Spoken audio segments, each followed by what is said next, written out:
వాక్యం వింటుండగా జరిగే విషయం ఏంటంటే you will be set free. ఆమేన్. అర్థమైందా? ఆమేన్. You will be set free. ఈరోజు స్పెషల్లీ ఈరోజు మీరు వాక్యం వింటుండగా you will be made whole. కంప్లీట్గా విడుదల పొందుతాము. Everybody will rejoice and go. హల్లెలూయా. Are you ready for the word? yes. కళ్ళు మూసుకోండి, నాతో పాటు పలకండి. పరలోకపు తండ్రి, నజరేయుడైన యేసయ్య నామమున ఈ మాటలు వినడానికి నేను వచ్చి ఉంటున్నాను. నాతో మాట్లాడండి. నా జీవితానికి కావలసినటువంటి మీ మాటలను నాకు అనుగ్రహించమని, నా మనోనేత్రాలు తెరవమని,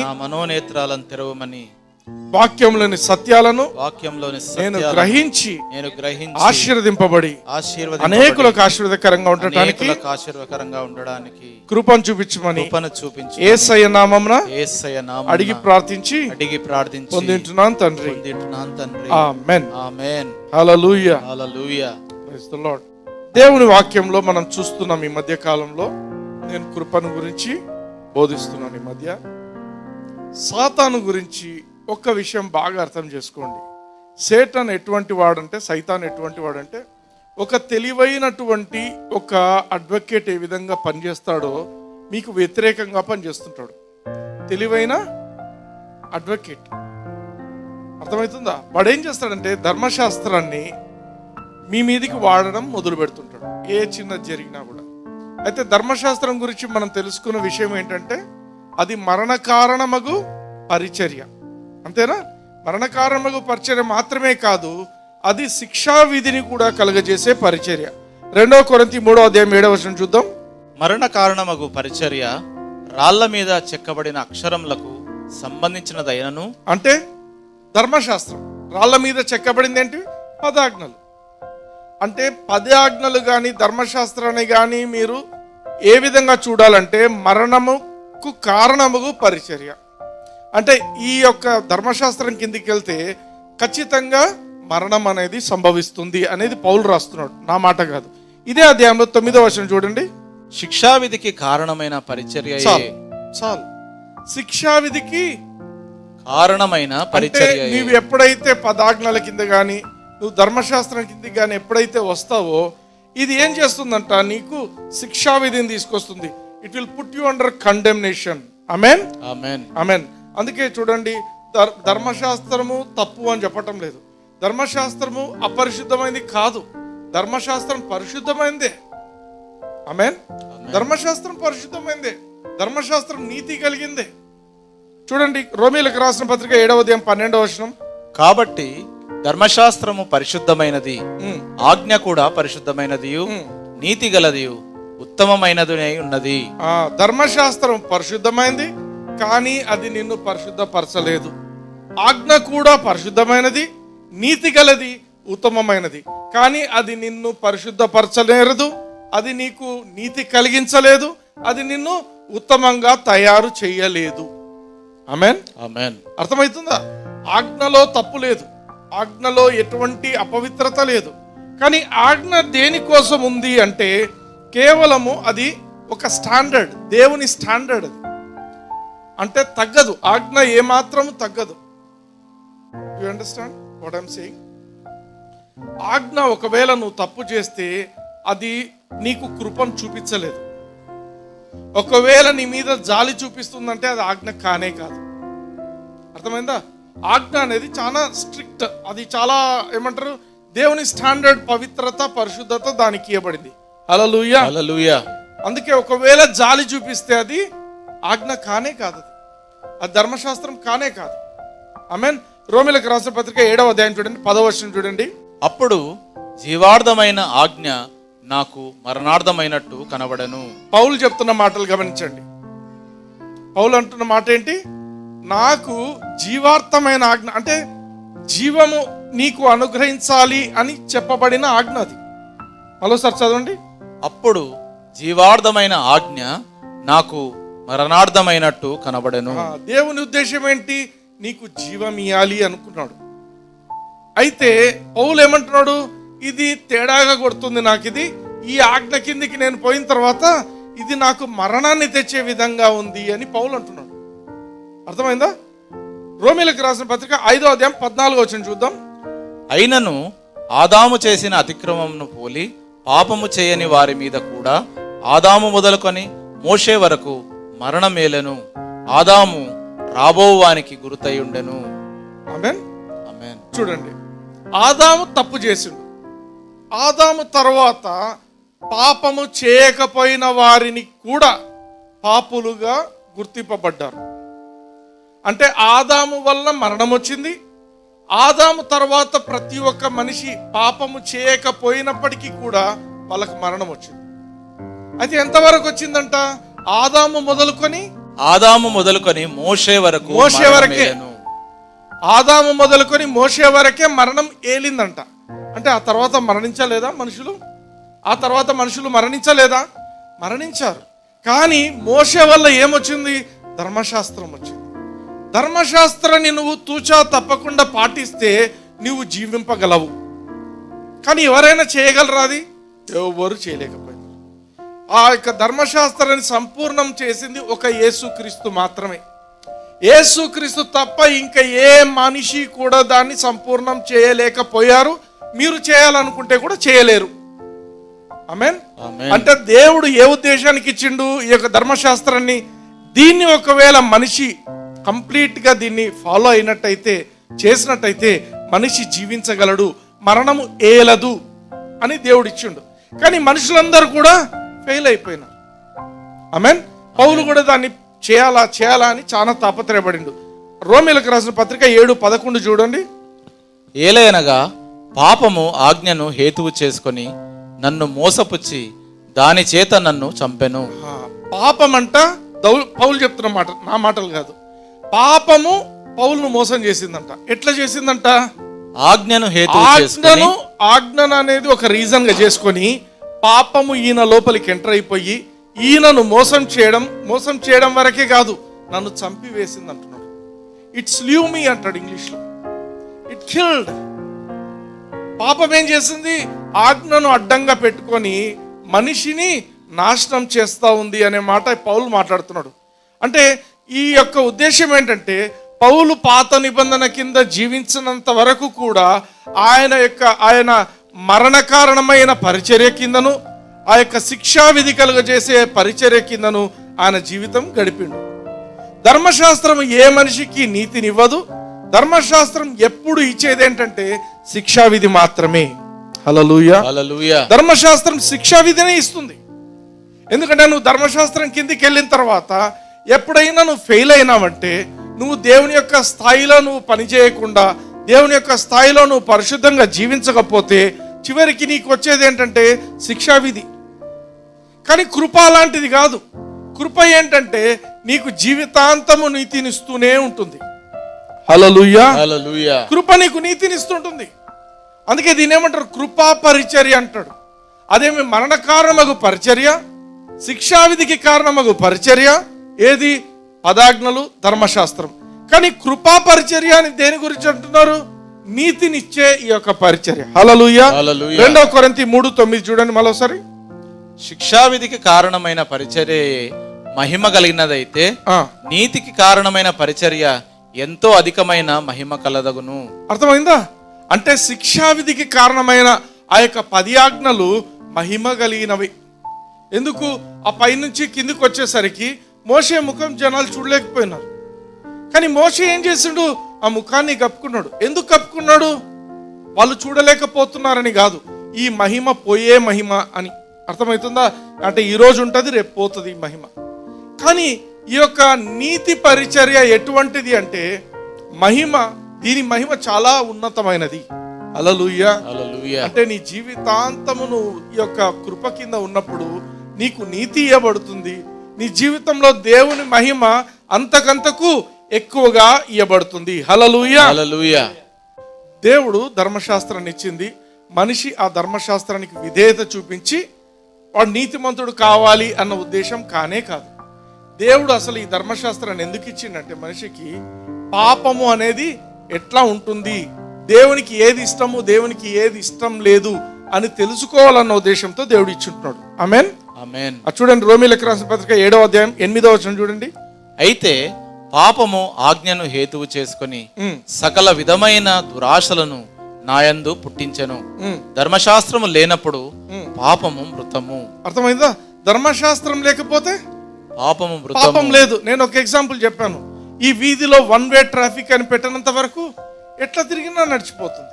కానీ 1 వే ట్రాఫిక్ అని పెట్టినప్పుడు ఆ పద్ధతిలోనే పోవాలి. పోకపోతే ఫైన్ వేస్తారు. అంతే కదా? అంటే ఆజ్ఞ ఉన్నప్పుడే నీకు శిక్ష పడుతుంది. ఆజ్ఞ లేకపోతే అసలు సంబంధమే లేదు. అంటే ఆజ్ఞను నువ్వు ఎప్పుడైతే అతిక్రమిస్తావో అది పాపం అవుతుంది. అందుకే ఏమంటున్నాడు? ఆజ్ఞ అనేదే లేకపోతే పాపము మృతమైనది, పాపం చచ్చిపోయినట్టు. దాని ముందు వచనం చూడండి, 7వ వచనం, నెక్స్ట్ దాంట్లో చూడండి. కాబట్టి ఏమందుము? ధర్మశాస్త్రము పాపమాయన అట్లనరాదు.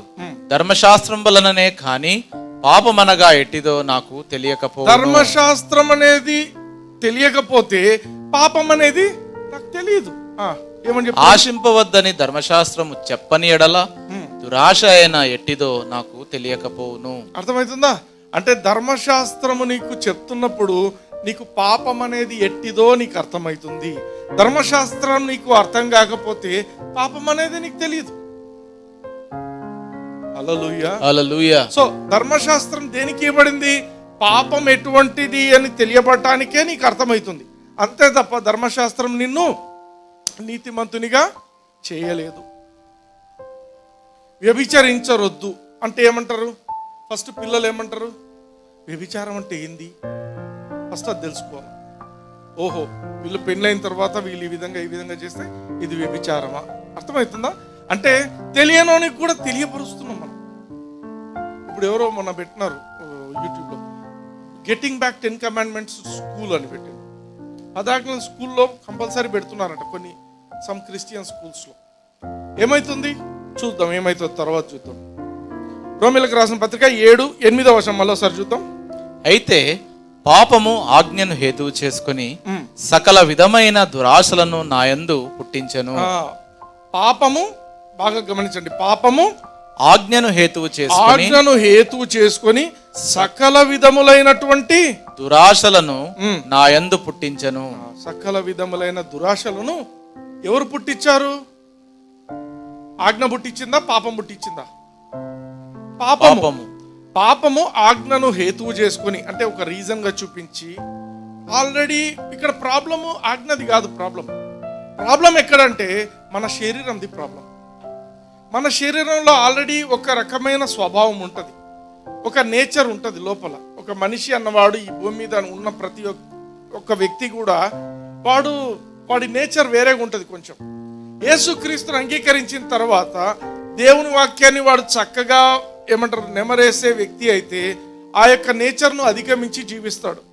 కానీ వాడు ఒకవేళ దేవుని వాక్యాన్ని పక్కకు పెట్టేసిన వ్యక్తి అయితే పాత నేచర్తోనే వాడు జీవిస్తుంటాడు. అర్థమైందా? అయితే ఇక్కడ చూడండి, పాపము ఆజ్ఞను హేతువు చేసుకొని సకల విధములైన దురాశలను నా యందు పుట్టించను. ఒక ఎగ్జాంపుల్, 4 ఆకతాయి పిల్లలు, అంటే వాళ్ళు రౌడీ ఫెలోస్, చిన్న పిల్లలే కానీ చాలా రౌడీస్. వాళ్ళు ఏం చేస్తున్నారు? ఒక మంచి పెద్ద కాస్ట్లీ వీధుల్లో నడుస్తున్నారంట. అద్దాల మేడ పెద్దది కనిపించిందంట, చూసుకుంటూ పోయినారు. అటువంటిదే ఇంకొక అద్దాల మేడ కనిపించిందంట. కొంచెం దూరం పోయిన తర్వాత ఆ అద్దాల మేడకు రాశారంట, ఎవరు ఇక్కడ రాళ్ళు వేయకూడదు, దీని మీద రాళ్ళు వేస్తే వారు కఠినంగా శిక్షింపబడదురు. ఫస్ట్ దానికి ఏం కాలేదు, వాళ్ళు జస్ట్ పాస్ ఆన్ అయిపోయినారు. రెండవ దాని దగ్గరకు వచ్చేసరికి ఒకసారి ఆలోచించినారు, ఎవర్రా మమ్మల్ని ఆపేది ఎవరున్నారు ఇక్కడ? ఆగి అటు ఇటు చూసి నెక్స్ట్ ఏం కనిపిస్తుంది? అద్దాలు పగిలిన శబ్దం, పటపటపట వీళ్ళు పరిగెత్తే శబ్దం. అంటే వీళ్ళలో పాపము చేయాలన్న ఆశ ముందు నుంచి ఉందా లేదా? ఉంది. వాళ్ళ నేచర్ ఆకతాయిలు. మరి మొదటి బిల్డింగ్ దగ్గరికి పోయినప్పుడు వాళ్ళకి ఎటువంటి ఆ యొక్క పాపం చేయాలనేది రగులుకోలేదు. ఈ రెండో బిల్డింగ్కి వచ్చేసరికి అక్కడ ఉండే అన్ని ఆ సైన్ బోర్డ్స్ అన్ని చూసిన తర్వాత ఏదైతే ఫస్ట్ అయితే రాయేసేద్దాం అనే ఫీలింగ్ వచ్చింది. హల్లెలూయా. అర్థమవుతుందా? ధర్మశాస్త్రము మన జీవితాలలో అదే చేస్తూ ఉంటుంది. ధర్మశాస్త్రం చేసేది అదే. ఎప్పుడైనా నేను కూడా నేను గమనించుకుంటాను, ఏదైనా పెద్ద హోటల్స్లో పోతున్నప్పుడు ఒక చోట ఎక్కడైనా నో అడ్మిషన్ పెట్టింటారు. నో అడ్మిషన్ అని పెట్టిన దగ్గర అద్దం మాత్రం ఉంటుంది, చిన్న అద్దం ఓపెన్ ఉంటుంది, మిగతా అంతా చెక్క తలుపు ఉంటుంది. నో అడ్మిషన్ చూస్తూనే ఆ దాంట్లో తుంగి చూస్తాం. నో అడ్మిషన్ లేదంటే అస్సలు పట్టించుకో. అంటే ఏమర్థము? ఒక మనిషికి అది ఏమో ఉంది. ఇప్పుడు చిన్నప్పుడు నేను ఒక కథ విన్నా. ఒక తండ్రి అంట వాళ్ళ ఇంట్లో ఒక పెద్ద డబ్బా పెట్టాడు. పిల్లోడు రోజు ఆ డబ్బాని చూస్తున్నాడంట, ఏం పట్టించుకోవటం లేదు. ఓ రోజు అన్నాడంట వాళ్ళ నాయన, నేను ఆఫీస్కి వెళ్తున్నా, ఆ డబ్బాని మాత్రం తెరచొద్దు అన్నాడంట. వాడేం చేసిండంట, ఛాన్సేపు కష్టపడిందంట, తెరచొద్దు అన్నాడు బ్యాడాడి. ఇది ఇన్ని రోజులు నేను ఎందుకు చూడలేదు అనుకుంటున్నాడంట. కరెక్ట్గా ఏమైంది, ఇంకా సరే ఇంకా వాడు తట్టుకోలేకపోయింది లోపల ప్రెషర్. ఏం చేసిన పోయి తలుపు దానికి ఉన్న ఆ మూతం తెరిచేసిండంట. తెరుస్తూనే దాంట్లో ఎలుక దబ్బన ఎగిరి పారిపోయిందంట. డాడీ ఇంటికి వచ్చిన తర్వాత, అరే ఎందుకు తెరిచినావు? ఏమో డాడీ, నువ్వు తెరచొద్దన్నావు, నేను తెరిచినాను, ఎలుక పోయింది. హల్లెలూయా. ఇదే మన జీవితం, మనందరి జీవితాల్లో కూడా ధర్మశాస్త్రం చేసేది ఇదే. నువ్వు ధర్మశాస్త్రాన్ని ఎంత గట్టిగా పట్టుకుంటావో నీలో పాపము చేయాలనే యొక్క కోరిక రగులుతూనే ఉంటుంది. ఇంకొకరికి చెప్తుంటాం మనం, నువ్వు నిజంగా ఇట్లున్నావా, నువ్వు అట్లున్నావా, ఇట్లున్నావా. వాడింటికి పోయి చేసేది అదే పని చేస్తాడు. వేరే వాళ్ళకి చెప్తారు ఏమని, నువ్వు ఇట్లా బతుకు, నువ్వు చక్కగా బతుకు, నువ్వు ఇట్లున్నావా అట్లున్నావా, క్వశ్చన్ మార్కులు వేసుకుంటారు. ఇంటికి పోయినా వాడు చేసే పని ఏంది? ఎందుకు తెలియకుండానే వాళ్ళని వాళ్ళు ధర్మశాస్త్రం కిందికి తీసుకుపోతున్నారు. లాస్ట్కి ఏమవుతుంది, అరే వాళ్ళందరికి చెప్పి నేనే తప్పు చేస్తేని అనుకుంటా. హల్లెలూయా, హల్లెలూయా. అందుకే ధర్మశాస్త్రం కిందికి పోకూడదు ఎప్పుడు కూడా. ధర్మశాస్త్రం వచ్చిన తర్వాత పాపం విస్తరించింది అనే మాట కూడా మనం చూసాం. రోమిలకు రాసిన పత్రిక 5వ అధ్యాయం 20వ చూడండి ఒకసారి.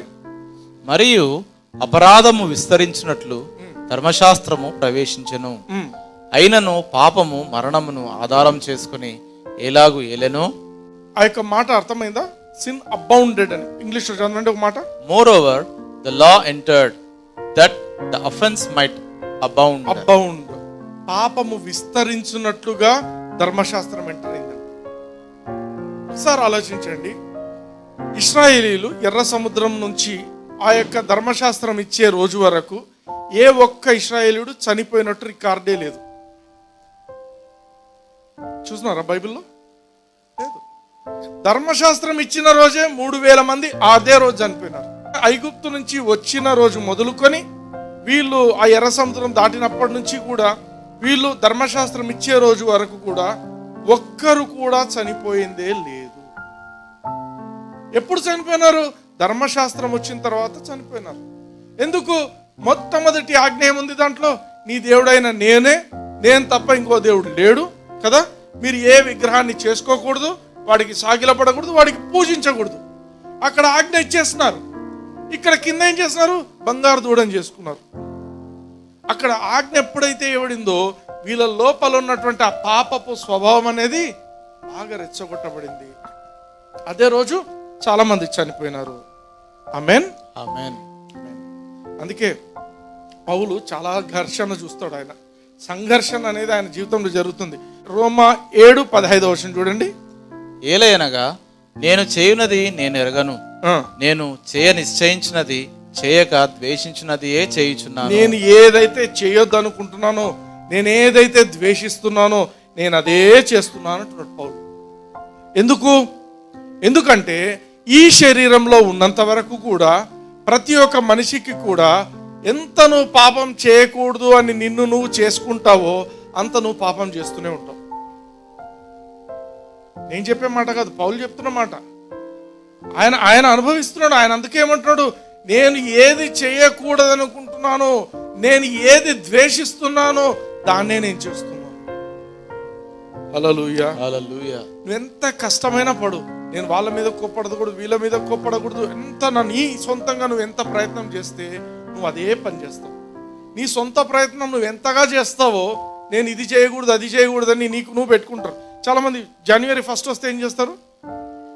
1 నుంచి రాసుకుంటారు, నేను సిగరెట్ తాగకూడదు అని కూడా రాసుకుంటాడు. కొంత మందు తాగను, నేను అన్ని మానేస్తా. ఎన్ని రోజులు వాళ్ళకే తెలుసు. ఎందుకు? ఎంత ఆపుకుంటారో అదే చేస్తారు. ఆమేన్. అయితే ఒకటి గమనించండి, నువ్వు ఎప్పుడైతే ఈ ధర్మశాస్త్రం కింద ఉండి నువ్వు ఏదైతే చేయకూడదు అనుకుంటున్నావో అదే చేస్తావో, వెంటనే సైతాన్ వస్తాడు, ధర్మశాస్త్రాన్ని తీసుకొని వచ్చి ఏం చేస్తాడు? నిన్ను శిక్షావిధి కిందికి తీసుకొని పోతాడు. ఎందుకు? నువ్వు శిక్షావిధి కిందికి ఎప్పుడైతే వెళ్తావో నీకు భయం పుడుతుంది. భయంతో పాటు నెక్స్ట్ ఏం వస్తుంది? స్ట్రెస్ వస్తుంది. నేను చెప్పాను కదా, ఫస్ట్ కండెమ్నేషన్ అనేది రూట్. ఆ రూట్ తర్వాత డీప్ రూట్ ఇంకొకటి ఏమి? ఫియర్, స్ట్రెస్ తర్వాత ఆ ఒత్తిడిలో ఉన్నప్పుడు సైకోసోమాటిక్ డిసీజెస్, రోగాలు వస్తాయి. వాడు లాస్ట్కి ఏం చేస్తాడు? నీ జీవితాన్ని వాడు స్వాధీనం చేసుకుంటాడు. ఆమేన్. వాడికి తెలుసు నిన్ను శిక్షావిధి కిందికి దొబ్బేస్తే నువ్వు ఏదైనా, ఇంకా నీ మీద వాడు ఏదైనా మ్యానిపులేట్ చేయగలడు అనే విషయం సైతానుకు తెలుసు. అందుకే తమాషా కాదు, కండెమ్నేషన్ కిల్స్. శిక్షావిధి అనేది మనిషిని చంపేస్తుంది. ఎందుకు చాలా మంది ఆత్మహత్యలు చేసుకుంటారు? ఆత్మహత్య ఎందుకు చేసుకుంటారు? వారు ఒక శిక్షావిధి కిందికి వెళ్ళిపోతారు. ఏదో చిన్న తప్పు చేసింటారు, పెద్ద తప్పు చేసింటారు. సైతాన్ లాంటి వాళ్ళు వాళ్ళ చుట్టూ ఎవరో చేరి వాళ్ళని అనే మాటలు అన్నీ అని ఉంటారు. అంటూనే ఏమవుతుంది?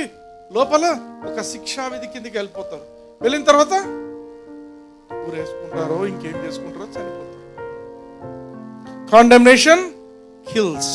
అందరు చెప్పండి, కండెమ్నేషన్ కిల్స్. పౌలు కూడా ఇవన్నీ అనుభవించిండు. మీరు చూడండి, పౌలు ఎంత బాధపడతాడంటే వేదన. రోమీలకు రాసిన పత్రిక 7వ అధ్యాయం 19వ వచనం చూడండి. నేను చేయగోరు మేలు చేయక చేయగోరని కీడు చేయుచున్నాను. నేను మేలు చేయాలా, మంచి చేయాలనుకుంటున్నా, కానీ నేను అది చేయకుండా నేను చేయొద్దు అనుకున్న కీడే చేస్తున్నా. 24వ వచనం చూడం. అయ్యో, నేనెంత దౌర్భాగ్యుడను! ఇట్టి మరణం నాకు లోనగు శరీరం నుండి నన్నెవడు విడిపించును? ఆమేన్. ఈ యొక్క మరణానికి లోనైన ఈ యొక్క శరీరం నుండి నన్నెవరు విడిపిస్తారు? పౌలు బాధపడుతున్నాడు. చాలా మంది అనుకుంటారు సెయింట్ పాల్ అన్నారు, ఆయన అసలు పాపమే చేయడు. పౌలే చెప్తున్నాడు, నేను ఏది చేయొద్దు అనుకుంటున్నానో అదే చేస్తున్నాను అంటున్నాడు ఆయన. అర్థమైందా? సెయింట్ అని ఎందుకు పెట్టినారు అంటే, సెయింట్ అంటే కొన్ని డినామినేషన్స్లో ఏం చేస్తారు తెలుసా? సెయింట్ అంటే వాళ్ళని ఆ రోజు తల మీద చేతులు పెట్టి అందరు కలిసి ఈయన సెయింట్ అంటారు. సెయింట్ అంటే పరిశుద్ధులు. ఎవరు పరిశుద్ధులు? యేసుక్రీస్తు రక్తంతో కడగబడిన వాళ్ళే పరిశుద్ధులు. సెయింట్ పాల్ అనే దేనికి? ఆయన యేసయ్యను అంగీకరించిండు కాబట్టి సెయింట్ పాల్. ఈరోజు మనం చెప్పొచ్చు సెయింట్ కళ్యాణ్ అని చెప్పొచ్చు. సెయింట్ అర్థమైందా? ఎవరికి వాళ్ళు దే ఆర్ సెయింట్స్, పరిశుద్ధులమే. మనల్ని సంపూర్ణంగా చేసిండు పరిశుద్ధాత్మ దేవుడు. అది గుర్తించాలి మనం. హల్లెలూయా, హల్లెలూయా. పౌలు యేసుక్రీస్తుని అంగీకరించాడు, యేసుక్రీస్తుని గురించి చాలా తెలుసుకున్నాడు. అయినప్పటికీ ఆయనకు అర్థమైంది ఏంటంటే, ఈ శరీరంలో నేను ఉన్నంత వరకు నేను తప్పులు చేసే పరిస్థితులే ఎక్కువ కనిపిస్తున్నాయి అని చెప్పి తప్పులు చేయమంటున్నాడా? కాదు. ఆయన నెక్స్ట్ 8వ అధ్యాయం 1వ వచనం చూడండి. రోమీలకు రాసిన పత్రిక 8:1.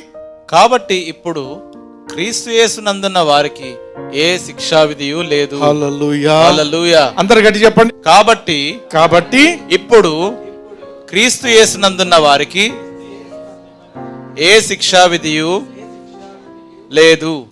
ఇది చాలా పవర్ఫుల్ స్క్రిప్చర్. దీన్ని బట్టి కొట్టండి. బట్టి కొట్టి 1000 సార్లు చెప్పుకుంటారో 1,00,000 సార్లు చెప్పుకుంటారో, సేటన్ ఎప్పుడు నీ మీదకి అక్యూజిషన్ తీసుకొచ్చినా కూడా నువ్వు గుర్తించాలా, ఇది సైతాన్ మాట అనేది. వెంటనే పలకాల్సిన మాటలు ఇది. There is therefore now no condemnation for me because I'm in Christ Jesus. Hallelujah, hallelujah. English లో ట్రాన్స్లేటర్స్ కు భయమైంది చూస్తున్నది. ఎందుకంటే ఒరిజినల్లో ఉన్నది ఏంటంటే, తెలుగులో ఏముందో ఒరిజినల్ గా ట్రాన్స్లేట్ చేయబడింది తెలుగులో. ఇంగ్లీష్ లో వాళ్ళకు చూడండి ఏం రాశారు. there is therefore now no condemnation for those who are in Christ Jesus, who walk not according to the flesh but according to the spirit. దీన్ని పట్టుకుంటారు. మళ్ళీ మనల్ని పట్టుకొని ఏమంటారు, పాపం చేస్తే మళ్ళా శిక్షా విధి ఉంటుంది అంటారు. అర్థమైందా? అక్కడ ఇంగ్లీష్లో వాళ్ళకి ఏమైందంటే, ఇంగ్లీష్లో ట్రాన్స్లేట్ చేస్తున్న వాళ్ళకు ఒరిజినల్ గ్రీక్ చూసిన తర్వాత నమ్మశక్యం కాలేదు. ఈ యొక్క శిక్షావిధి లేకుండా ఉండే జీవితము అసలు అట్లంతా ఈజీగా ఎట్లా ఇచ్చేస్తున్నాడు దేవుడు. పౌలు ఎట్లా రాసిండు అని చెప్పి వాళ్ళు యాడ్ చేసుకున్నారు. ఇది ఒరిజినల్ గ్రీక్లో లేదు. ఒరిజినల్ గ్రీక్లో ఏముందంటే, క్రీస్తునందు నువ్వు ఇప్పుడు ఉన్నట్లయితే నీకు శిక్షా విధి లేదు, అంతే.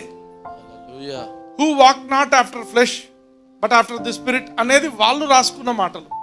ఎవరు? ట్రాన్స్లేటర్స్ యాడ్ చేస్తారు. ఒరిజినల్ గ్రీక్లో అది లేదు.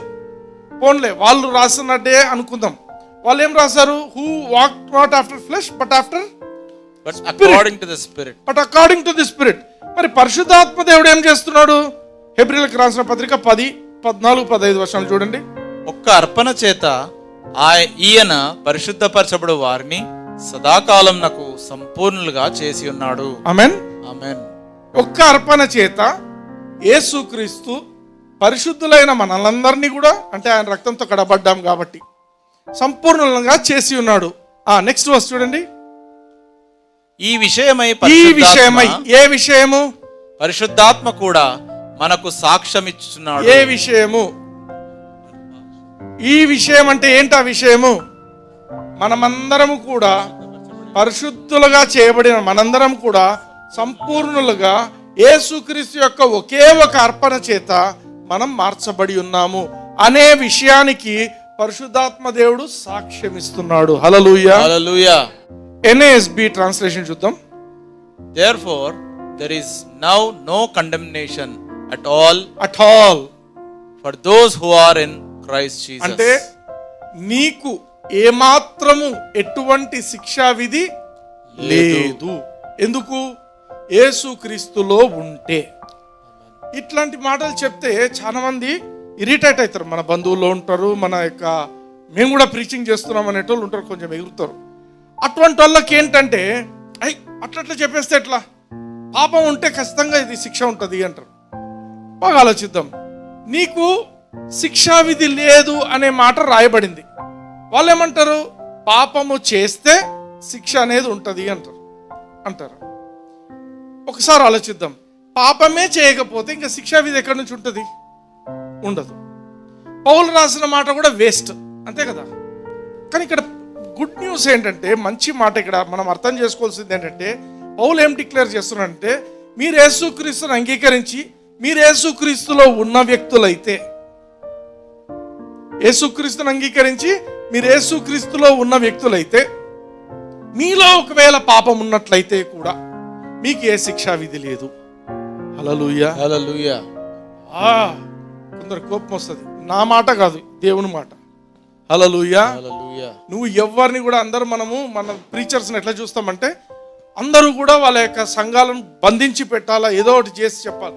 బంధించేది కాదు. యేసుక్రీస్తు విడుదల ఇస్తే నువ్వెందుకు బంధిస్తావు? యేసుక్రీస్తు నందు ఎవరైతే ఉంటారో వారికి ఎటువంటి శిక్షా విధి లేదు. నమ్ముతున్నావా? 100 సార్లు కాదు, 1000 సార్లు కాదు, 1,00,000 సార్లు చెప్పుకో, నాకు ఎటువంటి శిక్షా విధి లేదు. ఎందుకంటే నువ్వు ఇతరుల గురించి శిక్షా విధికి, ఇతరుల లోను కావాలని నువ్వు ప్రయత్నం చేస్తే మొట్టమొదట నువ్వే శిక్ష పొందేది. యేసుప్రభు ఏమంటాడు? మీలో పాపము లేనివాడు మొదట రాయి వేయండి అంటాడు. ఏమన్నా వేస్తున్నారా వాళ్ళు? లేదు. అందరికి అర్థమైంది, అరే అందరం తప్పు చేసినామే. హల్లెలూయా, హల్లెలూయా. అక్కడ ఇంగ్లీష్ లో పదం ఉంది, దేర్ ఫోర్ ఉందా? దేర్ ఫోర్ ఉంటే why is it there for అని ఒక క్వశ్చన్ వేసుకోవాలి. దేర్ ఫోర్ ఎక్కడైనా బైబిల్లో చూస్తే why is it there for. ఈ పౌలు ఏం చేసిందంటే, దేర్ ఫార్ అనేది దేనికి రిఫర్ చేస్తున్నాడంటే, ఆయన ఏ విధంగా కష్టపడ్డాడు, పాపం ఏ విధంగా యొక్క ధర్మశాస్త్రాన్ని అడ్డం పెట్టుకొని ఆయన జీవితాన్ని నాశనం చేసి చంపేసింది అనే మాటలు ఆయన గుర్తు చేసుకుంటున్నాడు. రోమీయులకు రాసిన పత్రిక 7:24 క్లియర్ గా చెప్తున్నాడు. చూడండి. అయ్యో నేనెంత దౌర్భాగ్యుడను, ఇట్టి మరణం నాకు లోనగు శరీరం నుండి నన్నెవడు విడిపించును? నన్నెవడు విడిపిస్తాడు? ఆయనే మళ్ళీ దీనికి రిప్లై ఇస్తున్నాడు, నన్నెవరు విడిపిస్తాడు అని చెప్పి 25th వర్స్ చూడండి.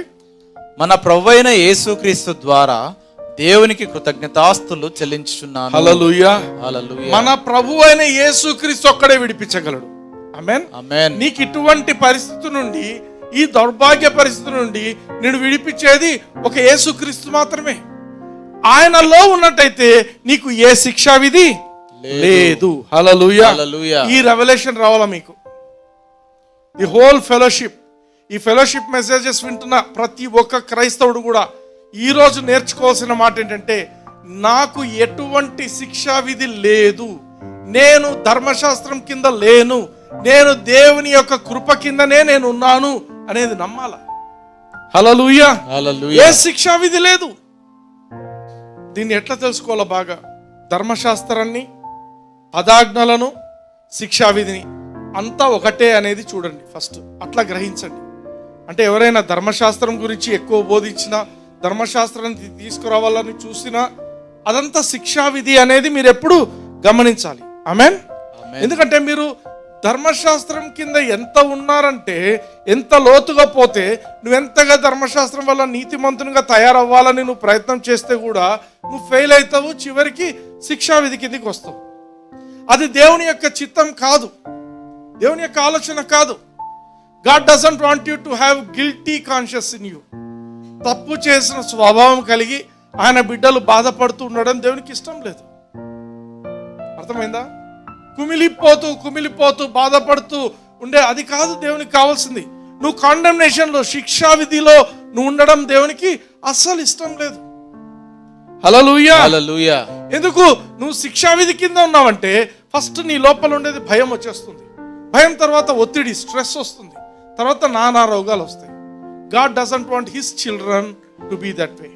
మనం ఈ శరీరంలో ఉన్నాం కాబట్టి పాపము చేసే పరిస్థితులు ఉండొచ్చు, కానీ నీవు ఏం గుర్తు చేసుకుంటుండాలి ఎప్పుడు? నాకు ఎటువంటి శిక్ష లేదు, నేను క్రీస్తులో ఉన్నాను, నాకు ఎటువంటి శిక్ష లేదు. నువ్వు ఎప్పుడైతే ఇది అర్థం చేసుకుంటావో ఆటోమేటిక్గా పాపం చేయాలనే ఆలోచన కూడా పోతుంది నీకు. ఆమేన్. దేవుడు నా కోసం ఇంత చేసిండే అంటే మనం అన్ని పనులు చేయొచ్చా? అంటే మనం పోయి కొందరు అంటారు, బ్రదర్ మీరు పాపం చేయడానికి లైసెన్స్ ఇస్తున్నారు. నేను లైసెన్స్ ఇవ్వడం లేదు. నేనేమంటున్నాను, నీకు బదులుగా యేసయ్య శిక్షను అనుభవించిండు. ఆమేన్. నువ్వు ఖండింపబడాల్సిన దగ్గర యేసు ప్రభు అనుభవించిండు.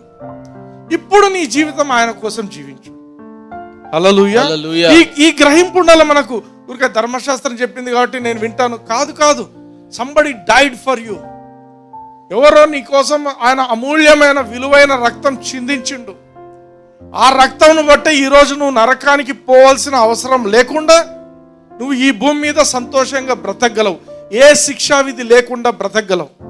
That doesn't mean to say నువ్వు పోయి పాపం చేయని కాదు నేను చెప్తుంది. నువ్వు అది గుర్తించి నా కోసం ఆయన చనిపోయిండు, ఆయన రక్తం కార్చిండు కాబట్టి నేను ఆయన కోసం జీవిస్తాను అనేది నీ మనసులో ఉండాలి. హల్లెలూయా. హల్లెలూయా. అందుకే ఒకసారి సేటన్ వస్తాడు, వచ్చి హే నీలాంటి నువ్వు అసలు క్రైస్తవుని చెప్పుకోవడానికి ఎట్లా నీకు అర్హత ఉంది? అసలు నీ అంతటి వేషధారి ఇంకొకడు లేడు, అందరు వేషధారులు క్రైస్తవులు, నువ్వు కూడా వేషధారివి అని ఎవరని చెప్తే సైతాన్ నీకు చెప్తున్నప్పుడు నువ్వు గుర్తించాల్సింది ఏంటంటే, నేను శిక్షా విధి కింద లేను. వాని మాటలు తిప్పుకొట్టడానికి నువ్వు సిద్ధంగా ఉండాలి. Satan I bind you in Jesus name. నీ యొక్క మాటలు నేను తిరస్కరిస్తున్నాను. నేను దేవుని నీతిని. నువ్వు గుర్తు చేసుకోవాల్సింది ఏంటంటే, పరిశుద్ధాత్మ దేవుడు నీకు ఉచితంగా ఇవ్వబడ్డాడు. దేనికి? నీకు గుర్తు చేయడానికి, నువ్వు దేవుని నీతి అని గుర్తు చేయడానికి. నువ్వు పరిశుద్ధునివి, నువ్వు సంపూర్ణనిగా ఒకే ఒక బలియాగంతో యేసుక్రీస్తు నిన్ను మార్చివేసి ఉంటున్నాడని. హల్లెలూయా. హల్లెలూయా. You should always remind yourself. నీకు నువ్వు గుర్తు చేసుకోవాలి. ఆమేన్. అందుకే సేటన్కు ఛాన్స్ ఇవ్వకండి. ఫస్ట్ మొదలు తప్పు చేయకూడదు. తప్పు చేయకుండా ఉండాలంటే నీ మైండ్లో నేను దేవుని నీతిని అని నువ్వు గుర్తించాలి. నేను పాపిని అంటే నీ జీవితాంతం పాపం చేసుకుంటున్నావు, కానీ దేవుడు నిన్ను పాపిగా చేయలేదు. ఆయన నిన్ను తన రక్తం ఇచ్చి నిన్ను విమోచించి నిన్ను నీతిమంతునిగా మార్చిండు. నేను దేవుని నీతిని అని నువ్వు 1,00,000 సార్లు చెప్పుకొని నువ్వు ఆ యొక్క స్టాండర్డ్లో ఉన్నప్పుడు ఇంకా తప్పు చేయవు. నువ్వు తప్పు చేయాలన్న ఆలోచన రాదు. ఒకవేళ పొరపాటున నువ్వు తప్పు చేస్తే కూడా సైతాన్ నీ దగ్గరికి వెంటనే వచ్చేస్తాడు అనుకో. వెంటనే నువ్వు చెప్పాల్సిందేంటి? నేను దేవుని నీతిని, నా క్రియలను బట్టి కాదు, నేనేం చేశాను ఏమి చేయలేదు అనే దాన్ని బట్టి కాదు, యేసయ్య ఏం చేశాడో దాన్ని బట్టి నేను దేవుని నీతిని. హల్లెలూయా. It doesn't depend upon you. There is now no condemnation for those who are in Christ Jesus. క్రీస్తులో కాబట్టి ఇప్పుడు క్రీస్తు యేసునందున్న వారికి ఏ శిక్షా విధి లేదు. మనుషుల యొక్క శక్తితో కాదు అది ఇవ్వబడింది, అది యేసుక్రీస్తు రక్తం వలన మనకి ఇవ్వబడింది. హల్లెలూయా, హల్లెలూయా, ఆమేన్. ఎప్పుడు శిక్షా విధి లేదు? క్రీస్తు యేసునందు. ఎప్పుడు? మీరు సరిగా చదివినట్లేదు ఆ పదాన్ని.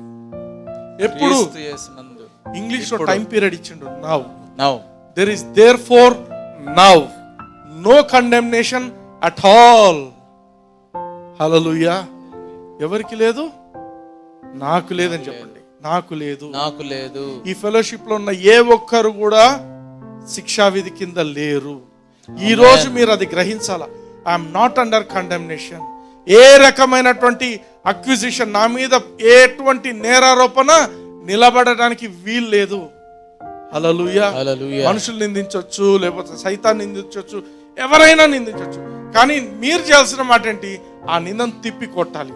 యేసుక్రీస్తు నామమున నేను దేవుని నీతిని. హల్లెలూయా. నేను ఏ శిక్షా విధి కింద లేను. ఎప్పుడు? ఇప్పుడు. ఇప్పుడు. హల్లెలూయా, హల్లెలూయా. అది గుర్తించండి. ఏ టైంలో టెంప్టేషన్ వచ్చినా, ఏ టైంలో అక్విజిషన్ నీ మీదకి వచ్చినా, నీ మీద నేరారోపణ వచ్చినా, ఇప్పుడు నాకు శిక్షా విధి లేదు. ఎందుకు? నువ్వు మంచోడివనా? యేసుక్రీస్తు రక్తం. హల్లెలూయా, హల్లెలూయా. Are you blessed? yes. కళ్ళు మూసుకోండి, ఒక చేయి దేవుని వైపు ఎత్తండి, నాతో పాటు పలకండి. పరలోకపు తండ్రి, పరలోకపు తండ్రి, యేసయ్య నామమున యేసయ్య నామమున ఇచ్చిన ఈ మంచి మాటలను బట్టి మీకు వందనాలు చెల్లిస్తున్నాను. నేనేమై ఉంటున్నాను? మీ కృప. నేను కృప కిందే ఉన్నాను, కానీ నేను ధర్మశాస్త్రం కింద లేను. కాబట్టి నాకు ఎటువంటి శిక్షా విధి లేదు. యేసు నామమున. ఆమేన్.